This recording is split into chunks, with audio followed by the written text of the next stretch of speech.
Assalamualaikum warahmatullahi wabarakatuh.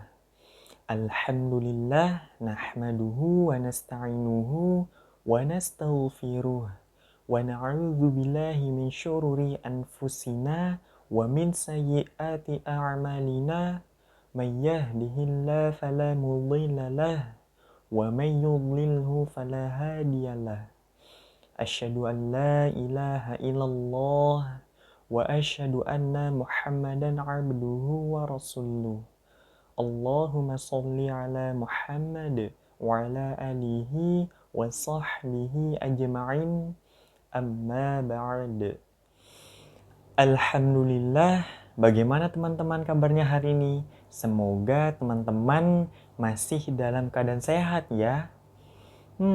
Alhamdulillah, insyaallah teman-teman, pada pekan ini kita akan memasuki subtema yang baru, yaitu subtema lanjutan dari tema udara yang pertama, yaitu angin sebagai nikmat dari Allah Subhanahu wa Ta'ala.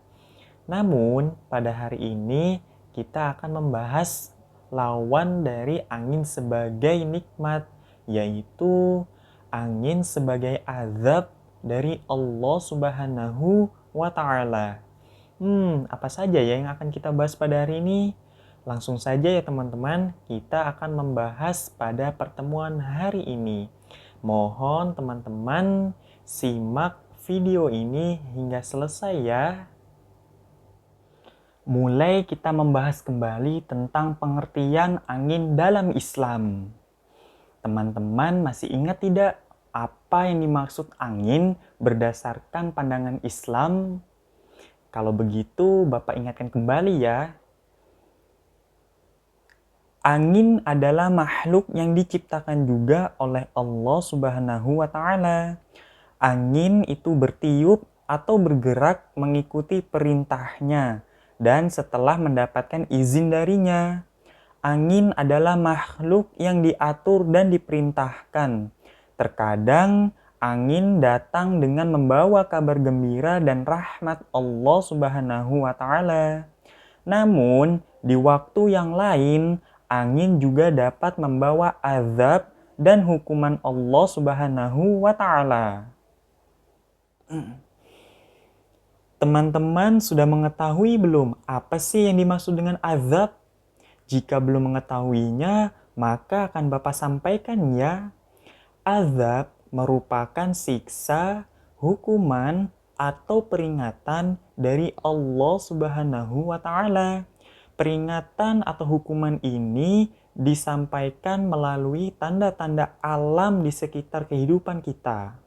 Nah, teman-teman, azab ini bisa dirasakan atau diketahui terhadap makhluk-makhluk Allah Subhanahu wa Ta'ala yang hidup dalam kehidupan ini.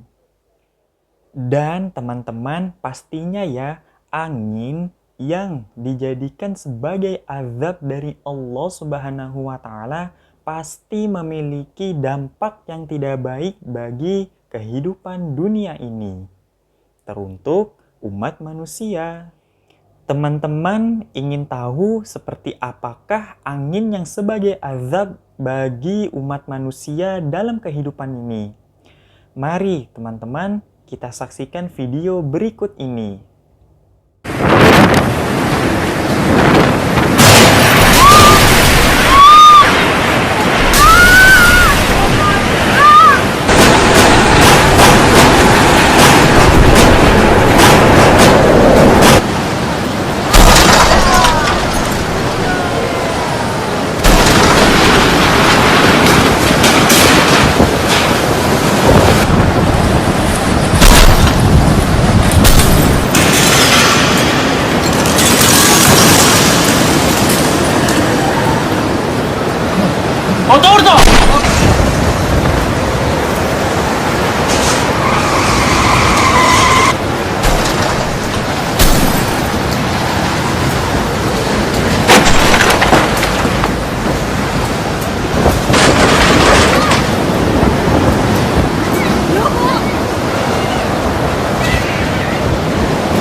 Alhamdulillah. Bagaimana teman-teman tentang video angin yang sebagai azab dari Allah Subhanahu wa Ta'ala? Sangat mengerikan ya teman-teman. Semoga kita senantiasa dalam perlindungan Allah Subhanahu wa Ta'ala. Nah, teman-teman, selanjutnya akan Bapak sampaikan ya bahwa dalam Islam kita ada caranya loh untuk berdoa jika angin sedang kencang. Bagaimana ya doanya teman-teman? Akan Bapak sampaikan ya. Allahumma inni as'aluka khairaha wa a'udzu bika min syarriha. Ya Allah, sungguh aku mohon kepadamu kebaikan angin ini, serta aku berlindung kepadamu dari keburukannya. Nah, teman-teman, sebelum menuju akhir pembahasan, Bapak akan memberikan video singkat tentang suatu kaum dari Nabi Allah Subhanahu wa Ta'ala yang telah dibinasakan atau dihancurkan melalui angin. Mohon disimak videonya ya.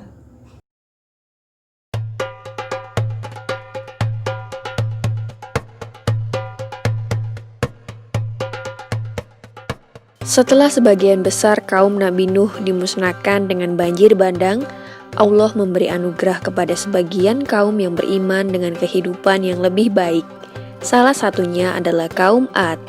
Secara fisik, penduduk kaum Ad mempunyai badan yang tinggi dan kuat, sehingga mampu mengerjakan berbagai aktivitas yang berat dengan mudah. Sayangnya, meskipun sudah diberi banyak kenikmatan, bukan rasa syukur yang ditunjukkan oleh kaum Ad. Namun, kaum Ad justru menunjukkan kesombongan dan keangkuhan. Kekejaman dan kekejian juga mereka tunjukkan terhadap daerah yang berhasil mereka taklukkan tanpa belas kasihan. Kaum Ad semakin hari semakin sombong. Mereka merasa sangat kuat dan tidak terkalahkan oleh apapun. Kesombongan mereka mencapai puncaknya saat mereka mengatakan bahwa tidak ada siapapun yang mampu mengalahkan mereka di bumi ini. Berbagai dosa, maksiat, dan kerusakan bumi mereka lakukan dengan mudahnya dan tanpa merasa bersalah. Lebih parah lagi, mereka justru mulai menyembah batu. Hal ini menjadikan kaum Ad merupakan kaum penyembah berhala pertama setelah kaum Nabi Nuh yang telah dimusnahkan oleh Allah dengan banjir bandang. Mereka tidak lagi mengenal Allah Subhanahu wa Ta'ala yang sudah menyelamatkan leluhurnya dari azab yang pedih. Mereka hanya ingat kesenangan duniawi yang mereka miliki. Ada 3 buah berhala yang mereka sembah. Ketiga berhala ini diberi nama Syad, Samudra, dan Hara. Mereka menganggap bahwa ketiga berhala inilah yang memberi mereka kekuatan, kemakmuran, dan keselamatan hidup.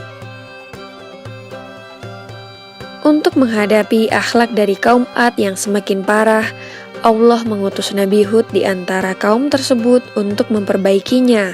Nabi Hud merupakan nabi keempat setelah Nabi Nuh alaihi salam.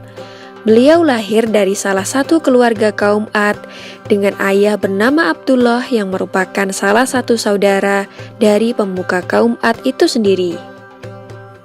Seperti halnya nabi-nabi sebelumnya, banyak penolakan yang diterimanya, baik dari tetangga, masyarakat sekitar, bahkan saudaranya sendiri. Dalam perjalanan hidupnya, Nabi Hud menikahi seorang wanita bernama Melkah, anak dari Madai bin Yafas. Menurut beberapa sumber, beliau tidak dianugerahi keturunan oleh Allah. Perjuangan Nabi Hud dalam memperbaiki akhlak kaum Ad memang cukup berat. Sifat sombong dan angkuh yang dimiliki kaum Ad seakan sudah menutup mata hati mereka untuk bisa menerima hidayah dari Allah. Meskipun Nabi Hud sudah memperingatkan betapa pedih azab Allah jika mereka tidak segera bertaubat, namun mereka tetap mengabaikannya dan justru menertawakannya. Bahkan mereka juga menantang agar azab tersebut segera didatangkan untuk membuktikan kebenaran dari ucapan Nabi Hud. Allah sangat murka dengan kesombongan kaum Ad tersebut hingga akhirnya azab itu diturunkan lebih cepat sesuai keinginan mereka. Di saat penduduk Ad bergembira menyambut akan datangnya hujan, gumpalan awan hitam tersebut berubah menjadi hujan badai dan angin topan. Kaum Ad berlarian tak tentu arah dan hewan-hewan berterbangan ke sana kemari. Rumah-rumah mereka hancur berantakan karena badai angin yang sangat dahsyat. Badai angin topan ini terjadi selama 8 hari berturut-turut. Tidak ada satupun makhluk yang bisa menolong mereka dari murka Allah ini. Sementara itu, Nabi Hud dan beberapa pengikutnya diselamatkan dari bencana ini. Mereka pun pindah menuju suatu tempat bernama Tarim dan hidup menetap di sana hingga Nabi Hud meninggal dengan usia 130 tahun. Semoga kisah ini dapat mempertebal iman kita dan percaya tentang kebesaran Allah Subhanahu wa Ta'ala. Amin ya Rabbal 'Alamin.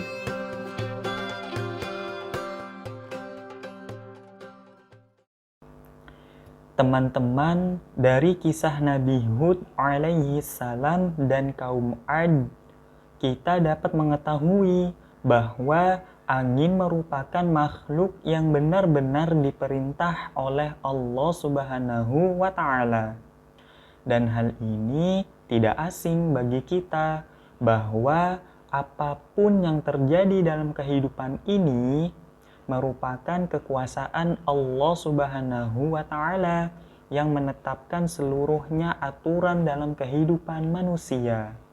Dari kisah tersebut dapat kita ketahui pada salah satu surah dalam Al-Quran tentang dahsyatnya azab Allah Subhanahu wa Ta'ala terhadap kaum Ad, yaitu Quran surah Al-Haqqah surah ke-69 dalam Al-Quran ayat 6 sampai 8. Alhamdulillah, bagaimana teman-teman? Dari hal yang telah Bapak sampaikan tentang angin sebagai azab dari Allah Subhanahu wa Ta'ala. Semoga teman-teman dapat memahaminya ya, apa yang telah kita bahas pada hari ini, dan tentunya semoga dengan pembahasan ini kita dapat menambah nilai keimanan dalam diri kita terhadap agama Islam yang telah disempurnakan oleh Allah Subhanahu wa Ta'ala. Baik, jika begitu Bapak ucapkan wabillahi taufiq wal hidayah. Assalamualaikum warahmatullahi wabarakatuh.